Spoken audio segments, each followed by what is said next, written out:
वबरकातुहू। जनता के बुजुर्ग, नौजवानों और हमारी इज्जतदार माँ और बहनों, आप तमाम का बहुत शुक्रिया कि आज आप इतनी बड़ी तादाद में कोचा दामन से मजलिस इत्तेहाद मुस्लिमीन के उम्मीदवार सरवर आलम की कामयाबी के लिए आप यहाँ पर जमा हुए हैं।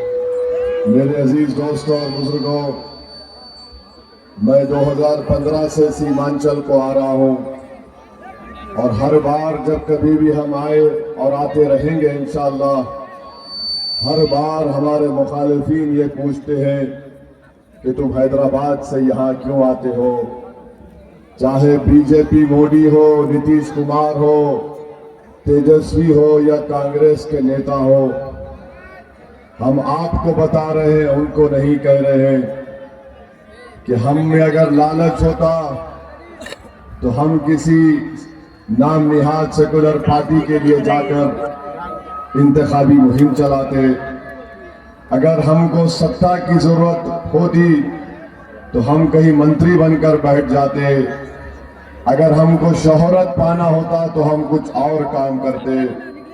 सच्चाई यह है कोचा दामन और सीमांचल की जनता, जब मैं पहली मर्तबा 2015 को सीमांचल को आया, जो मैंने आपकी आंखों में इखलास देखा, आपकी जबानों से सच्चाई को सुना, उस वक्त मैंने तय कर लिया कि इस सरजमीन पर बसने वाले लोग ईमानदार हैं, सच बोलने वाले हैं, मजलूम है, सबसे ज्यादा इनका इस्तेसाल किया गया है। तो मैंने तय कर लिया कि इंशाअल्लाह ताला 2015 के इलेक्शन के नतीजे जो कुछ भी आएंगे, मैं ये लड़ाई को अपनी लड़ाई समझूंगा और जब तक अल्लाह मुझे जिंदा रखेगा मैं सीमांचल के इंसाफ की लड़ाई लड़ता रहूंगा। मैंने तय कर लिया। तीसरी बात यह है कि मुझे यहाँ पर इतनी मोहब्बत मिली, शायद हैदराबाद के बाद औरंगाबाद और सीमांचल की जनता ने मुझे इतनी अपनी मोहब्बतों से नवाजा। मैं आपका मखरूज था और हमेशा रहूंगा। ये मोहब्बत मैं हमेशा कहता हूं, आज भी कह रहा हूं, इस मोहब्बत को बरकरार रखो। आपने अपने दिल के किसी कोने में मुझे अपनी मोहब्बत से नवाजा, ये मेरे लिए दुनिया का सबसे कीमती खजाना है। मैं पूरी कोशिश करूंगा कि आपकी मोहब्बतों पर उतर सकूं और मैं इस बात का वादा कर रहा हूं कि इंशाअल्लाह ताला असदुद्दीन ओवैसी कभी सीमांचल की जनता के भरोसे को शर्मिंदा होने नहीं देगा। मेरे अजीज दोस्तों, एक बुजुर्गों, मैं आपको बताना चाह रहा हूं कि हमारे मजलिस के जलसों में हजारों की तादाद में जनता आती है, मैं उनका शुक्रगुजार हूं। मगर याद रखिए, अगर असदुद्दीन ओवैसी कुछ बोलता है जिसको आप पसंद करते हैं, वो अल्लाह का करम है। आपके दिलो दिमाग में जो बात छुपी हुई होती है, जिसको आप अपनी जबान पर लाकर जालिम हुक्मरानों को चीख मार कर सुनाना चाहते हैं, असदुद्दीन ओवैसी को अल्लाह ने उस नेमत से नवाजा कि तुम्हारे दिलो दिमाग में जो नाइंसाफी का तूफान उमड़ रहा है सीमांचल के ताल्लुक से, ओवैसी उसको अपनी जबान पर लाकर जालिमों तक पहुंचाने का काम करता है और मैं करता रहूंगा। अगर एक असदुद्दीन ओवैसी अकेला 540 के पार्लियामेंट में खड़े होकर मोदी, अमित शाह और नीतीश कुमार और राजद और कांग्रेस के एमपीज के सामने सीना तान कर खड़े होकर सच्चाई को बयान करता है, जुल्म को जुल्म कहता है, नाइंसाफी को नाइंसाफी कहता है, तो क्या 11 तारीख के दिन कोचा दामन की जनता एक अदना जालिम के खिलाफ वोट देने के लिए तैयार होगी या नहीं होगी, इसका जवाब आपको देना है। अगर ओवैसी तुम्हारे हक की लड़ाई, तुम्हारी तर्जुमानी पार्लियामेंट में करता है, तो कोचा दामन की जनता को 11 तारीख के दिन दलालों और जालिमों के खिलाफ अपना वोट देकर अपनी क़ियादत को बनाना है, अपने वोट से अपने नुमाइंदे को कामयाब करना है। और अगर मास्टर कल रात कोई मिठाई बांटते हैं तो मिठाई दबा के खाइए, मगर सुबह में पतंग छाप के दीजिए। अगर मास्टर के लोग डराने का काम करते हैं तो मैं ये जिम्मेदारी हमारे गुड्डू बाबू को देके जा रहा हूं। गुड्डू बाबू देख लेंगे उन लोगों को। और याद रखो, गुड्डू बाबू के साथ ओवैसी खड़ा है और अल्लाह हमको कामयाब करेगा इंशाअल्लाह। जालिम हारेगा, जालिम रुस्वा होगा और जालिम को बदतरीन शिकस्त आप लोग अल्लाह के फजलो करम से देंगे, पतंग छाप को डालकर। ओवैसी पार्लियामेंट में जितनी तकारीर किया, कभी भी किसी पर हमने एहसान नहीं किया। ये मेरे अल्लाह का करम है, मेरे लतीफ का करम है कि अल्लाह ने इस गुनाहगार को गरीब और मजलूम अवाम के लिए लड़ने का मौका फराहम किया। मैं जिंदा हूं, जब तक जिंदा रहूंगा पार्लियामेंट के दरो दीवार को हिला के रखा। सीमांचल की सरजमीन पर जो जालिमों ने नाइंसाफी की, हमने उनका जीना हराम कर दिया। आज देखो कोचा दामन की जनता एक ओवैसी को रोकने के लिए दिल्ली से मोदी अमित शाह आ रहा है, कांग्रेस के बड़े बड़े नेता भाई बहन आ रहे हैं, उत्तर प्रदेश से अखिलेश आ रहा है, सब आ रहे हैं। अरे याद रखो, एक मर्द मुजाहिद का मुकाबला ये कमजोर लोग कभी नहीं किए, कभी करेंगे इंशाअल्लाह। किसी के जबान पर सीमांचल नहीं आता, कोई सीमांचल जिंदाबाद का नारा नहीं लगाता, कोई सीमांचल के माँ और बहनों की तकलीफ को बयान नहीं करता, कोई पलायन को रोकने की बात नहीं करता, कोई अस्पताल में डॉक्टर क्यों नहीं है बिठाने का बात नहीं करता, दवाइयों की बात नहीं करता, जमीन कटाव की बात नहीं करते, किसान परेशान है, बच्चे परेशान हैं, इन सब की बात ओवैसी करता है। तो मोदी भी आ गया सीमांचल को, अमित शाह भी आ गया, कांग्रेस के दोनों भाई बहन आ गए, तेजस्वी आ गया, सब आ गए। अरे जितनों को बुलाना है बुला लो, जहां पर पतंग छाप पतंग छाप कामयाब होगा इंशाअल्लाह ताला। मेरे अजीज दोस्तों और बुजुर्गों, मैं हमारी माँ और बहनों को भी बता रहा हूं कि ये हमारे इंसाफ की लड़ाई है। और अगर कोई ये कहता है कि मजलिस इत्तेहादुल मुस्लिमीन वोट काटने के लिए आई, तो दुनिया का सबसे बड़ा झूठा है। मैं बुजुर्गों से अपील कर रहा हूं कि आप नौजवानों की सरपरस्ती करिए। मैं अहले दिल से भीख मांग रहा हूं कि आप रात के अंधेरे में उठकर जो रब्बे करीम को राजी करने के लिए सर्वसजूद होकर उसकी मोहब्बत और खौफ में आंसू बहाते हैं, एक कतरा आंसू उस पार्टी के लिए आप बहा दो जो सीमांचल की जनता के इंसाफ के लिए पतंग छाप कर रहा है, ताकि यहां से हमको कामयाबी मिल सके। और मास्टर को कहना चाह रहा हूं,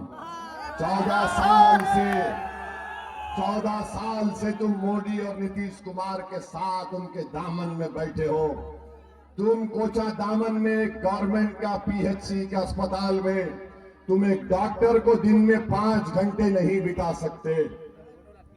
तुमने यहां पर कोचा दामन में डिग्री कॉलेज नहीं बनाया, तुमने कोचा दामन में रेलवे स्टेशन नहीं बनाया।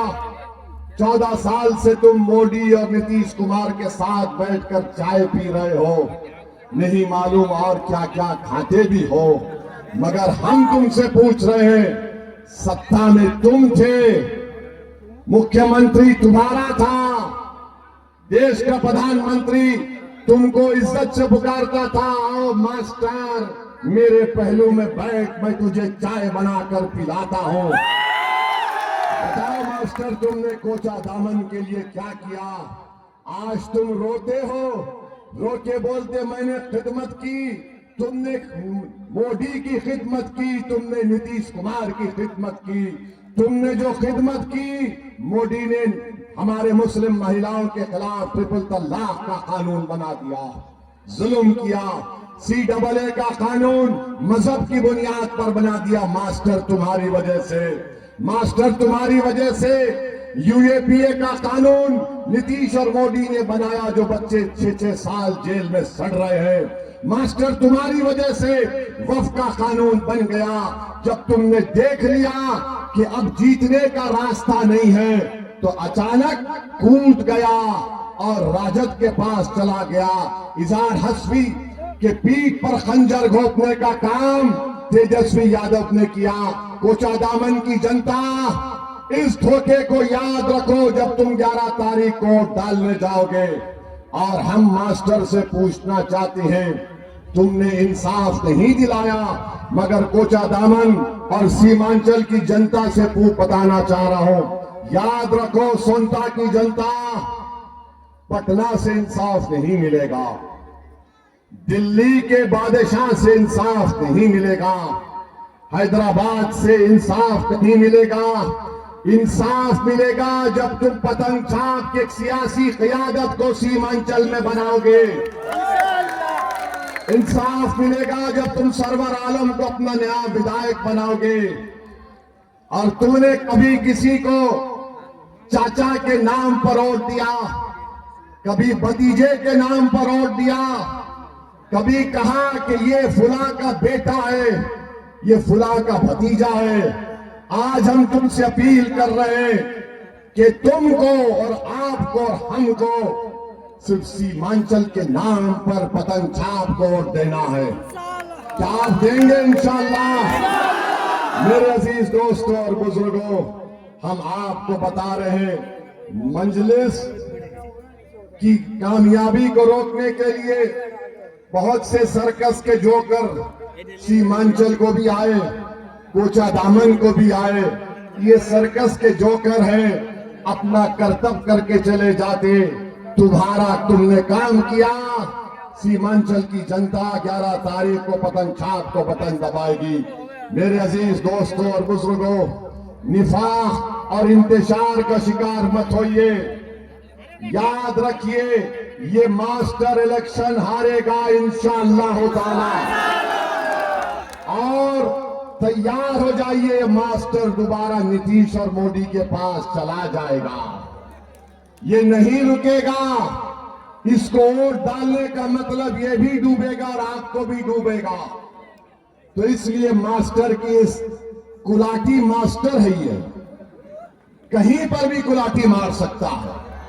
और हम आपको बता रहे, हमारे सीमांचल के हिंदू भाइयों को बता रहे, मजलिस सीमांचल की लड़ाई लड़ रही है, क्षेत्र न्याय की लड़ाई लड़ रही है। आप इसमें हमारा साथ दीजिए। क्या भारत के संविधान में, नौजवानों तुम पढ़े लिखे हो, भारत के संविधान में दफा 38 उठाकर पढ़ो। दफा 38 कहती है कि लोगों में गुर्बत और नाइंसाफी को कम करना चाहिए, विकास होना चाहिए। ये भारत का संविधान की दफा 38 कहती है, 38(2). ये मजलिस काम कर रही है। मेरे अजीज दोस्तों और बुजुर्गों, आखिर में हम कहना चाहेंगे कि ईंट का जवाब पत्थर से नहीं होगा, ईंट का जवाब पत्थर से नहीं होगा, जिल्लत का जवाब पतंग छाप तोड़ देकर होगा। जिल्लत का जवाब बोलो, जिल्लत का जवाब, नाइंसाफी का जवाब, गुर्बत का जवाब, जमीन कटाव का जवाब। जमीन वहां पर अख्तर भाई के कॉन्स्टिट्यूंसी में मस्तान साहब से किसी ने पूछा ये कटाव का कारण क्या है, तो बोला इसका कारण धसन है। मस्तान साहब भी माशाअल्लाह। तो धसन का जवाब, टूटे पुल का जवाब, डॉक्टर को अस्पताल में लाने का जवाब, दवाइयों का जवाब, बच्चों के स्कूलों का जवाब, सीमांचल से नाइंसाफी का जवाब, जिसने घुसपैठिया बोला तुमको उसका जवाब, जिसने तुमको नमक हराम बोला उसका जवाब, एनआरसी का जवाब, बेरोजगारी का जवाब, पलायन का जवाब, डकैती का जवाब, वक्फ कानून के खिलाफ गद्दारों का जवाब, गद्दारों का जवाब। तो आपने फैसला कर लिया 11 तारीख को पतंग छाप को वोट देंगे। और अगर मास्टर साहब मिठाई दे रहे हैं तो तबरुकन खा लो, छोड़ना नहीं। 14 साल से नीतीशवा ने इनको बहुत मिठाई दी, और जो दलाल, जो कॉन्ट्रैक्टर गांव-गांव जाकर बोल रहे हैं, याद रखो यहां से पतंग छाप कामयाब होगा, मास्टर नहीं होगा इंशाअल्लाह। तो लगाइए मेरे साथ नारा, सीमांचल जिंदाबाद, पतंग छाप जिंदाबाद, इजहार असली जिंदाबाद, अख्तर अली मान जिंदाबाद, गुलाम सरवर जिंदाबाद, सुरजापुरी जिंदाबाद, सुलैया जिंदाबाद, शेरशाहवादी जिंदाबाद, अंसारी शेख जिंदाबाद। हमारा इत्तेहाद जिंदाबाद, हमारा इत्तेहाद जिंदाबाद। नारे तकबीर, नारे तकबीर। अल्लाह आपको सलामत रखे। सलाम।